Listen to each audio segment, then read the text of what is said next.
ਖੈਰ ਸਾਹਿਬ ਕਿਸ ਵਾਸਤੇ ਜੋ ਪ੍ਰੋਟੈਸਟ ਕੀਤਾ ਜਾ ਰਿਹਾ ਕੀ ਕਾਰਨ ਹੈ तो पहले हिंदी शुरू करो ना तुझे। खैर साहब क्या कारण है आज यहाँ प्रोटेस्ट करने का क्या बताएंगे?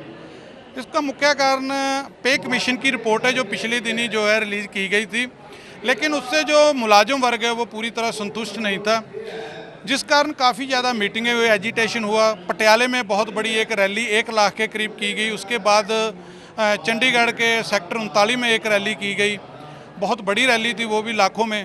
उसमें गवर्नमेंट ने एक बात कही कि हम सबको 15% का लाभ देंगे अगर पे कमीशन के जो भी गुनाह के अगर उसके कारण आपको लाभ नहीं हो रहा या कम लाभ हो रहा तो 15% का लाभ दिया जाएगा।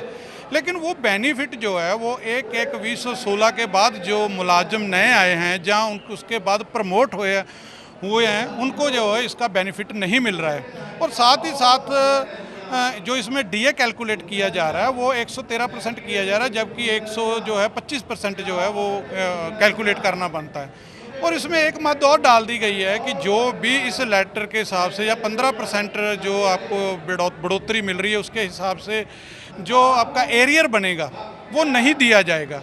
सो ये अगर जो पॉइंट्स डाल रखे हों उनको देखा जाए तो इस पत्र का मुलाजिम वर्ग को कोई फ़ायदा नहीं होता, जिस कारण हमने जो है ये आज की रैली रखी हुई है। इसके साथ साथ 15/1/15 का लेटर है जिसमें काफ़ी ज़्यादा जो नए जो हमारे साथी हैं इनको कोई नुकसान हो रहा है। उसके बाद जो सेंटर पैटर्न पे कमीशन देने की बात हुई है, जो 17/7/20 को जो लेटर इशू किया गया उसको वापस लेने की बात है। जो हमारे कच्चे मुलाजिम उनको पक्के करने की बात है, आउटसोर्स मुलाजिम जो है उनको पक्के करने की बात है। उसके साथ साथ जो पुरानी पेंशन है उसका मुद्दा है।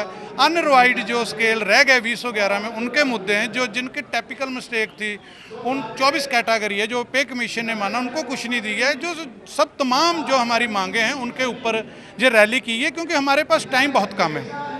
कोड ऑफ कंडक्ट अगर 2-2.5-3 महीने में लग जाता है तो हमारा काम बीच में जो मांगे बीच में रहे। इस कारण हम जो है इस प्रोटेस्ट को स्लो नहीं कर सकते, इस कारण जो आज की रैली की गई है। बाकी अगर आप जो पे कमीशन की डिटेल है वो मेरा साथी पूरी तरह आपको बता सकता है कि इस पे कमीशन में और क्या खामी है। देखिए, जो पहली बात तो जो पे कमीशन है, पे कमीशन हर 10 साल के बाद लगता है। जैसे कि अब ये पे कमीशन 2016 से लगा, उससे पहले 2006 में लगा, फिर 96 में उससे पहले लगा था। ऐसे पे कमीशन 10-10 साल के गैप में लगते हैं। ये जो पे कमीशन है अब 2016 को लगना चाहिए था। पहली बात तो वो मिल रहा है 1/7/21 को, अप्रॉक्सीमेटली 5 साल के बाद। और जो पे कमीशन मिल रहा है वो भी गलत पे कमीशन मिल रहा है। वो ऐसे मिल रहा है क्योंकि आप जो पे कमीशन है वो किसी एक कैटेगरी और पोस्ट को फ़ायदा देता है, ना कि इंडिविजुअल को फ़ायदा देता है। ये पे कमीशन ने 15% का गुनाह दिया है, मगर वो सिर्फ इंडिविजुअल को दिया है। कैसे? जैसे एक इंडिविजुअल 1/1/2016 से पहले है, सपोज क्लर्क है, जब उसने कोई आगे उसकी प्रमोशन होनी है तो उसको इस 15% का फ़ायदा नहीं है, क्योंकि ये जो 15% है ये 1/7/21 से लागू है। इसलिए यही रोस है कि ये 15% है जो मुलाजम 1/1/16 से 17/7/20 और उसके बाद तक नए भर्ती हो रहे हैं। ये जो लाभ 15% का हर एक कैटेगरी को, हर एक पोस्ट को मिलना चाहिए, ना कि किसी इंडिविजुअल को मिलना चाहिए, क्योंकि इसमें अभी तो फ़ायदा है किसी इंडिविजुअल को, अगर जब उसकी प्रमोशन होगी तो उसको कोई बेनिफिट नहीं होगा।